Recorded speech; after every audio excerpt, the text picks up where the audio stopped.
Welcome to the J.D. Levy and Associates Calibration Point Podcast. Our podcasts are designed to bring a conversational exploration of key topics that we believe will provide value and insight to those serving in the nonprofit sector. We will highlight new developments in the field, latest research, and things we're learning from our own clients that we can share. Well, welcome everybody to this month's episode of the Calibration Point Podcast. And continuing on in our series on leadership, we have Senator John Crane, founder of JVC Leadership Strategies, and we are going to continue to add in our equation of leadership. In this episode, we're talking about the how of leadership. And the next episode, and there's another one coming, we're going to bring it all together and put just a bow on how we set this whole table. So, John, I'm going to turn over to you on this one, and let's just explore where we're going on the how this fits, and then really set the stage for how we're going to bring it together. Yeah, absolutely. It's great to be back with you, Jamie. I always enjoy our conversations. And of course, I love leadership because it's so critically important. And I've really enjoyed being able to frame out this approach to leadership, which is not particularly in depth or, it's pretty basic. Mm-hmm. It's, the why, the where, the who, and the how. And when you get to the how, we've talked about the other three, but when you get to the how is where in my mind, it becomes much more about the execution, right? The Okay. practical, tactical kinds of things that we need to know on how to pursue really the other parts of the framework. So, for example, if we're talking about the why, which we did in a previous episode, and we're talking about purpose and calling and trying to understand the deeper motivation, well, what's the practical and tactical to that? Any leader who has led for any length of time is going to be faced with setbacks, going to be faced with hurdles, going to be faced with criticism. Just that in and of itself, I know in my own journey, understanding my purpose and my why has helped keep me going. Yeah. It helps motivate me to persevere, to press in, to keep taking the next step forward. But the why also helps us. And I think on the positive side, this is really, really important. It helps provide motivation and empowerment, not just for us, but also for our leaders, right? You think about it in the context of parenting, for example. If we're trying to help our kids understand something or we're disciplining them, the limited approach is, well, don't do that. Well, why? Because I said so. And we leverage the authority that we have as the parent, as opposed to taking the next step and explaining to that child, especially as they're coming of age, here is the why behind why I've set that particular boundary, right? Here's the why behind why I don't necessarily want you to stay out all night and then come home, at 4 a.m, because it's not good. Bad things happen at night typically, and you never know what the next day brings. All these kinds of things where you can help them begin to frame that out. So I think it's the same with leadership, is if we can give people the why behind what we're doing, and we say, hey, this is why we're focused on this, and here's where we're going, then it empowers them on their days when they're having a hard day and like, okay, but I believe in the mission. This is what we're about. Here's why we're doing this, and it also lays that groundwork for having that on mission mindset, which is the next piece to this, the where, right? And so I think the why, when we get into that, I'll just start with that one. That helps kind of frame out what lays the groundwork for us to keep moving forward. So then, from your perspective, the why gives us the context needed on the how. So then if we're executing the how, then we just have to be sure it's connected to what we've really laid out in the very essence of our framework. That's right. So, and I would put the where in between that, right? So it's like the why gives you the motivation. It's that deeper, as we've said, purpose and calling catalyst. Yep. Leads to the where. And the where is, where are we going? right? Yep. We're here in the present. What is our preferred future as a person, as an organization, as a team, as a church? What are we striving to create or change or improve? And so that then lays the groundwork and clarifies our mission. So we've got to help, Yep.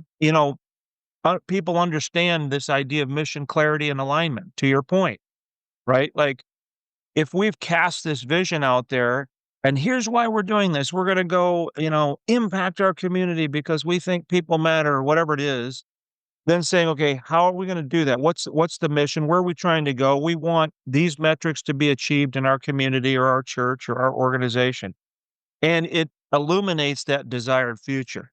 Now, the practical and tactical on the where, the directional piece, is it requires very clear communication, right? Consistent and clear communication. I, as a leader, can be very clear in my head about where we're supposed to go and assume that I've been equally clear in my communication with my people. And then I see them getting 1, 2, or 3 degrees off of center. And I can't figure out why they did that because I was really clear, I thought, in what we were trying to accomplish. And so communication becomes a piece, both interpersonally and organizational, the organization-wide communication that I need to have. The other one, very practical, tactical, is goal setting, right? We want to set the goal out there. Here is the practical goal that we're trying to achieve. And then how do we put the pieces in place to actually pursue that? Who are the key people that we need on the bus, as Jim Collins says, in the right seats to try to drive the bus from point A to point B? And so the where then starts us on our journey. And the goal then is to also maintain some level of accountability to that mission. That's the other piece, right? Ongoing kind of the sheepdog, right? That's kind of keeping the sheep aligned and moved in the right direction. How do we come alongside the team and do early and smaller course corrections so that we don't have to do major, often catastrophic course corrections in the long run to things that have been left unattended for far too long? Yep. So then if we have that clarity, again, going back to we've got the why, the where, the who, and now the how. The how, it sounds like, is probably of all these the one that's going to flex and ebb and flow and adapt. That's right. That's right. Because it's going to be always responsive to the foundation that we've built in the others. That's right. Because we're always leading in dynamic scenarios, right? Like the circumstances of the market are changing, or the circumstances of our community are changing, or the circumstances of our team are changing. A longtime employee who's been doing a lot of really good work is finally, coming to retirement age and has decided that she wants to spend more time with her grandchildren or whatever. And so we're having to make adjustments all the time. And that's why the practical, tactical has to be, as you said, very flexible, adaptable, but it's guided by the other three parts of the framework, right? Because the who then, as we talked in the previous episode about that, the who involves the people that are involved interrelatedly in the leadership context. Number one, the leader, and number two, the people that he or she is leading. And so, as we've often said, if you're wanting to lead other people well, you first have to lead yourself well. So the practical, tactical of that element is, what are the disciplines that I need to have in my life, right? If I think that physical fitness is going to give me the stamina I need for a long, 14-hour day at the office, then I've got to take care of my body. All right. How am I taking care of my body? Am I needing to lose weight or am I needing to exercise? That's where it gets really pragmatic. The emotional, mental health piece, right? Like, am I taking time to get away from work? Am I practicing rhythms of balance and margin relationally? How am I doing at building relationships that are not just me pouring into others? Because that's the challenge for leaders. Like, we're leaders for a reason. And inevitably, in virtually every relational dynamic, we're the ones that are being asked to lead, to guide, to speak, to point the way, all of which is awesome because we love it. and all of which is draining because we only have so many things in the tank. So, do I have people in my life that are pouring into me, that are filling my tank, so to speak? And then, of course, the biggest one for me is the spiritual, right? I cannot do anything in my own strength when it's all said and done. God's given me some brain cells to use to think well, and He's given me some capacity, but it's all been a gift, and my responsibility is to steward that. Well, I've got to continue to keep myself in the right spiritual frame of mind so that I can approach the leadership responsibilities that I have. So I'm doing that assessment as a leader. Then the other piece to that in the who is my people. What are the things that I'm doing practically to empower them? What are the things that I'm doing to help them see that they have value? I mean, one quick example. My wife works at Care to Change Counseling, which is based in the greater Indianapolis area, and she's the first 10-year employee. They're a startup, but now they've been going for a while, and she does great work. And she just received a nice little bonus, which was awesome. But the thing that really impacted her the most, as somebody who is a words of affirmation person, that's her love language, was the full page handwritten letter that her boss wrote about all the things that she appreciates about my wife, Jean. And I mean, it's like right there on the bedstand, right? So she can reference it regularly. So it's that kind of thing where my wife comes away and feels valued. Well, guess what that's going to do? When she goes to work the next morning, it's like, bam, I'll go through a wall for you, man. Like, because you feel like you matter and you're valued by the boss. So what are the practical things that we can do to help our people have the tools and resources that they need, have the margin that they need? If their kid has a soccer game, get to the soccer game because your child is not getting any younger. And these days will go, as we all know. So trying to figure out how to do that in a way that really supports your people. And you will discover one of those truths that, when I help my people, it ultimately helps all of us and helps what we're trying to do in the long run. So, yeah, just kind of thinking about this from a practical step.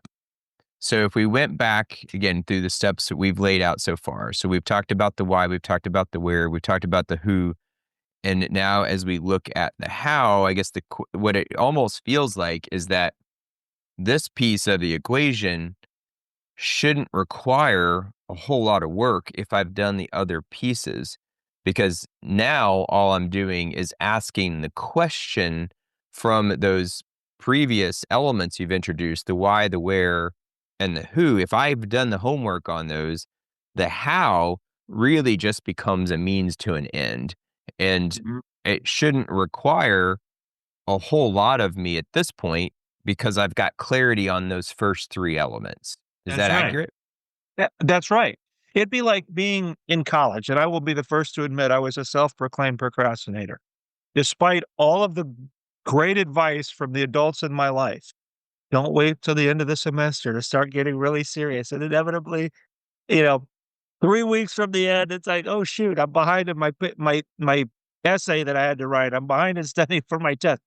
If I had been doing all those things in little increments consistently over the course of the semester, when I have to take the final exam, yeah, it's hard, but not nearly as hard as it would have been if I'm starting from square one too late in the game.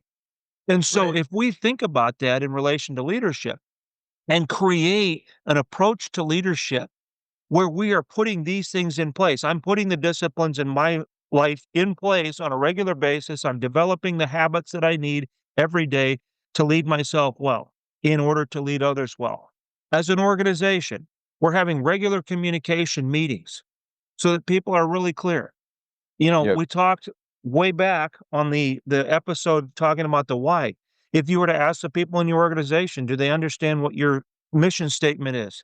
Would they all give the same mission statement? Do they have the Right. talking point about what it is we do and why we do it down so it just kind of spills out? Yep. Well, if they don't, then that's got to be part of one of those regular rhythms to the point of like Yeah. annoyance, but it Yep. builds that mindset. So You're exactly right. When we do it consistently over the long haul, then the how is simply an extension that Of the flexes, as others. we said Yeah, earlier, it's an extension of what we've already been doing. And the adjustments become much smaller than they right. would need to be if I hadn't studied, you know, if I hadn't been studying all semester the way I was supposed to, Yeah, right? yeah. So Otherwise, I've got somebody to who make a hears this, huge adjustment at the end. yeah, they need to see that from you're not creating more work, that you're finding ways to actually be more efficient That's while right. being more effective. That's And right. if you take these other steps and put them into place, now when it's the practical implementation of your leadership, it should be fairly simple Yeah. because now you're just asking the question, to your point, I'm doing team communications or I'm going to do a team incentive or whatever it might be. Yep. And now it's just, does it align with what I've already defined? And now That's it's, right.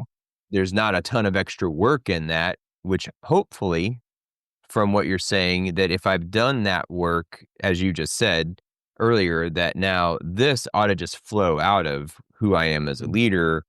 And there's not like me having to ask, okay, how do I drive that outcome? It's I've already defined the outcome. Now Mhm. I'm just basically gut testing what I think is natural in order for me to get to that place with my team or my organization or whatever that might be. Yeah, exactly right. And let's be fair and honest. It's easy for us to have a theoretical conversation about how this process should work, and that is how it should work. The Yep. the challenges of leadership make the concept and the reality, two very different things. And I struggle Yep. with all these same things, but the goal is to keep that target out there. So, for example, one of the challenges that leaders have is if I need to be encouraging my people, empowering my people, or I need to be having these regular communications or whatever all the things are that I need to be implementing regularly. I love that idea in theory, but Yep. I've got too many things on my own to do, Right. list, and I've Right. I've got to deal with the tyranny of the urgent and all that. And so I get that. The goal is to keep that stuff out in front of you, to keep it Yep. front of mind rather than, "Oh, yeah, I do need to get back to that," right? So Yep. we're all there. We all get it. The leadership is a team sport, and the goal is to try to figure out how can we learn from each other? How can we implement these things within a realistic approach to the normal rhythms of leadership in a dynamic organization? Yeah. And then keep pressing in and persevering. Yeah. I think that's really good. And I think for those listening who have been following each of our pieces, and we're going to, in our next episode, we'll now really bring the full equation together.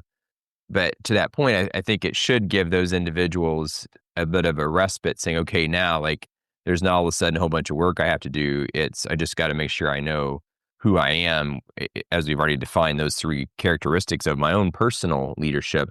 And now the outgrowth of that, the implementation of that will become very natural. We're just giving them a new way to set up guardrails and how to ensure what they're doing is flowing in the right direction. Which is good because a lot of people who listen to this may be like, okay, now when we get into this last piece, which is the how, is that now this big prescription list? And it's not. It really comes back to it pointing to everything else we've already talked about and now That's using it right. as a filter. And here's the thing. I mean, I think the most effective thing is that every leader is gonna come up with their own prescription list Right. because they That's know right. their context. It's the first 3 things that help you shape, as you said, the guardrails for what direction we're trying to go, what's gonna keep engine in gas in the engine, foot on the gas, keep us motivated, all those things that keep us moving forward. But in a leader's particular context, it's gonna look very different.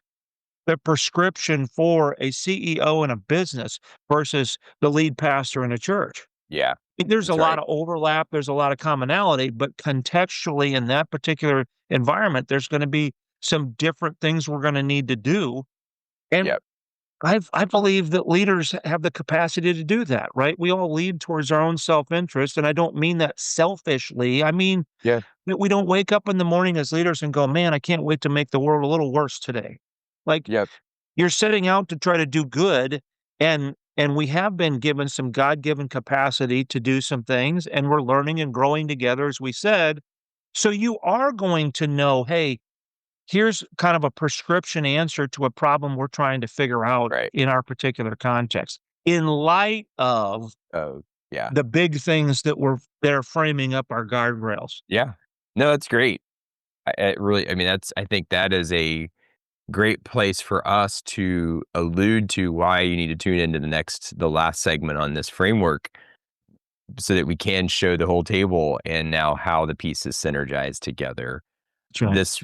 This is good. And I hope, again, for everybody listening, it takes some pressure off that there's not some now big thing you've got to go do.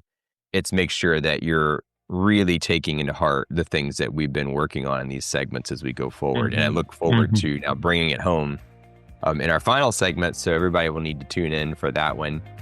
I think I just want to say thank you again for coming on and helping us explore this, and look forward to now kind of putting a bow around all this in our last segment that'll be coming up next month.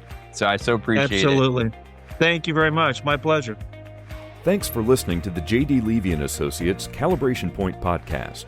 If you have comments or ideas for future episodes, please reach out using the contact page on our website, jdlevyassociates.com.